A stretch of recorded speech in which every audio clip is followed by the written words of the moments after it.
You're looking at what just might be Africa's fastest growing city.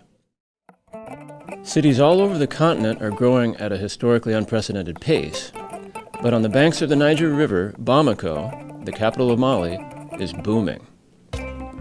You can see signs of new construction all over town. Since the 1990s, Bamako's population has grown by around 5% a year. In some outlying neighborhoods, the growth rate has been as high as 17%. In 2010, when I began studying changing marriage patterns in Bamako, the city had just reached 2 million residents. When I finished my last round of fieldwork in 2020, it was up to 3 million. In many respects, Bamako embodies the dynamism of urban Africa. Its population is diverse, connected to global media, and youthful, median age is 16.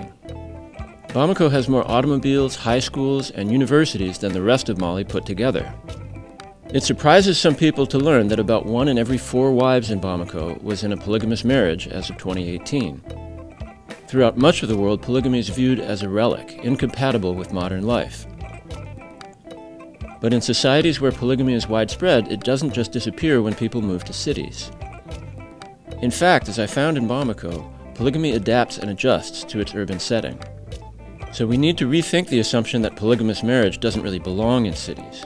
21st century Bamako is proof to the contrary. And the question I've been focusing on is not whether polygamy is a good or bad thing. The question I'm more interested in is, what factors lead people toward polygamy in Bamako? To understand polygamy in this setting, we need to understand the local marriage system, the interweaving forces of demography, politics, culture, and especially gender norms. My exploration of Bamako's marriage system begins with the fact of universal marriage. Everyone in Bamako, male or female, must marry in order to become fully adult, and virtually everyone does. But Bamako women marry at significantly younger ages, under 20 on average, compared to over age 28 for men. This means that single women are under much more pressure than single men to get married. Culture is another important component of the marriage system. Mali's dominant religion is Islam. Muslim men can take up to 4 wives, and Islam provides laws governing the practice of polygamous marriage. But Islam alone can't explain polygamy's prevalence in Mali, where it is much higher than in many other Muslim-majority countries. Perhaps there's something about Malian society that encourages plural marriage. Every society is home to a particular gender ideology, a set of normative beliefs and tacit assumptions about what gender means and how people of different genders should relate to one another. Under Bamako's prevailing gender ideology, males and females are more often understood to have complementary roles than equal rights. Men and women do not enjoy the same sexual prerogatives either within marriage or without. This gender ideology would seem to favor men's ability to take multiple wives. And yet we can't say that polygamy is an uncontested feature of Malian culture. While I found that many men in Bamako spoke positively about polygamy and its perceived social benefits, very few women saw polygamy in a positive light. Again and again, female interviewees insisted that no woman wants to share her husband with another wife. At the end of the day, though, women in Bamako had little choice when it came to polygamous marriage.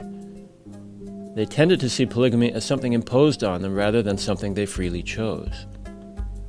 Malian law includes provisions for monogamous civil marriage contracts. Monogamous contracts are common throughout the Muslim world, but only about 1 out of 5 civil marriages in Bamako is formed under such a contract.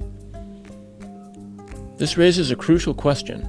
If Bamako women don't want to share their husbands with other wives, why don't more of them insist on monogamy? I think the answer comes down to 2 factors. One is what I call normative polygamy. Polygamous marriage is deeply rooted in Bamako's social practices and cultural institutions. In some respects, polygamous marriages in the city set the standard for all other marriages. A woman who publicly opts out of polygamy risks being stigmatized. The other factor is women's lack of bargaining power in their relationships with men. Many Malian women first encounter this problem while they're still single. They find that the local marriage market, the social space in which individuals are matched with marital partners, offers them fewer choices than it offers men.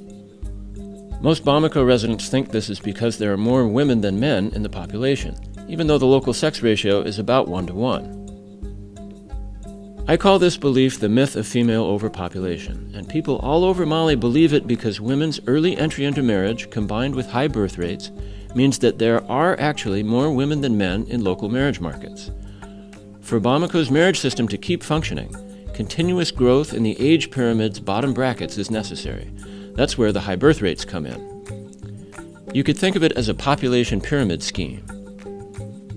Moreover, the weak rule of law in Mali means that women there can't trust the state to enforce monogamous marriage contracts. Courts and police rarely punish husbands for violating them, because the men enforcing Mali's laws see little interest in undermining the institution of polygamous marriage. Although religious marriages have officially been recognized in Mali since 2011, nearly 10 years later, this law had yet to be implemented, perhaps because its implementation threatened to restrict men's marital prerogatives. In the 21st century, many aspects of the marriage system in Bamako have grown contentious. Women have increasingly called attention to men's abuses within the system, while men have feared losing their customary advantages. When will women in Bamako gain enough bargaining power to refuse marriages they don't want? It's hard to say. But as long as these women remain disempowered in the marriage market, polygamy will remain widespread in Africa's fastest growing city.